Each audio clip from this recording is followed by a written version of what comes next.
French Real Estate Buyer's Guide, some more examples of the tips.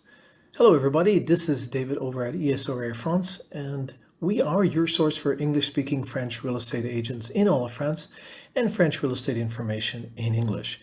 If you've been on our website, esrafrance.com, you may have noticed that we have a 110 Tips Buyer's Guide, and if you haven't already purchased a copy of it, which of course comes with a money-back guarantee, plus it comes with 4 very useful checklists at no additional charge, we're going to give you some examples here of some of the tips contained inside. Now remember, there's 110 tips, and these are just some examples.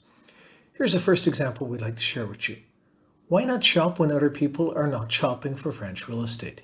Yes, we are suggesting to you that you make a trip, for example, in the winter months in France, because most people do be shopping in France during the summertime, when typically the weather is at its best, everything is looking shiny and bright.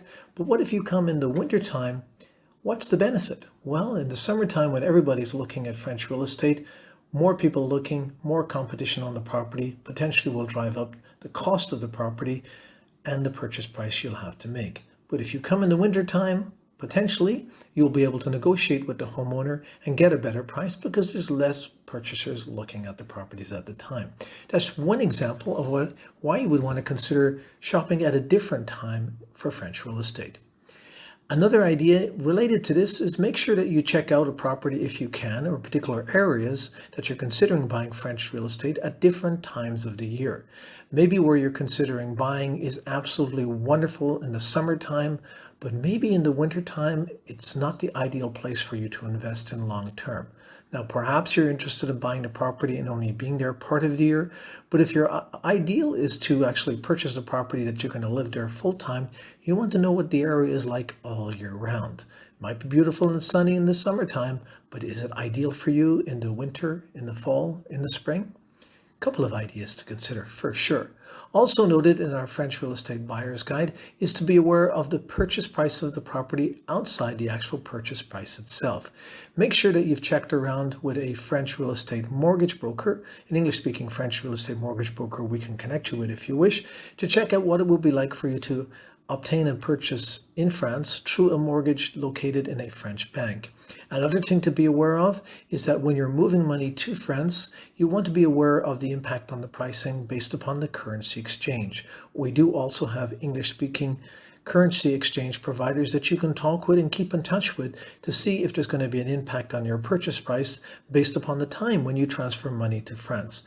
Now, if you're not thinking about buying in France, but you're considering the idea of actually renting, the currency exchange can also be important as to when you move your money back and forth from a location outside of France. That's another valuable idea for you to consider, located inside of our 110 Tips French Real Estate Buyer's Guide.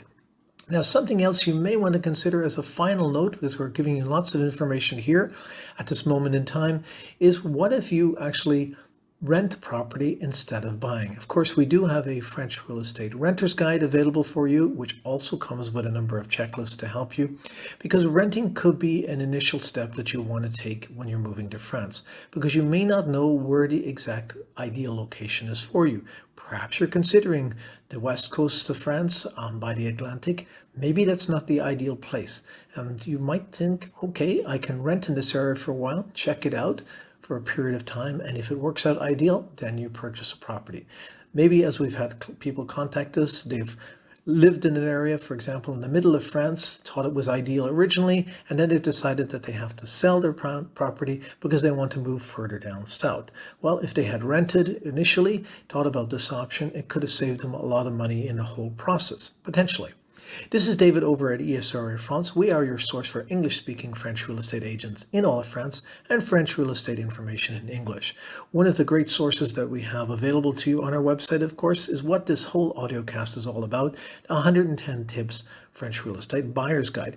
Now, that comes with a money-back guarantee, so if you're not completely satisfied with the guide, we'll refund all your money. Remember, check us out at esrafrance.com. Subscribe where you found this audio cast, and make sure, of course, that you're registered for our newsletter and got our free guide that's also available through our website. Have a great day.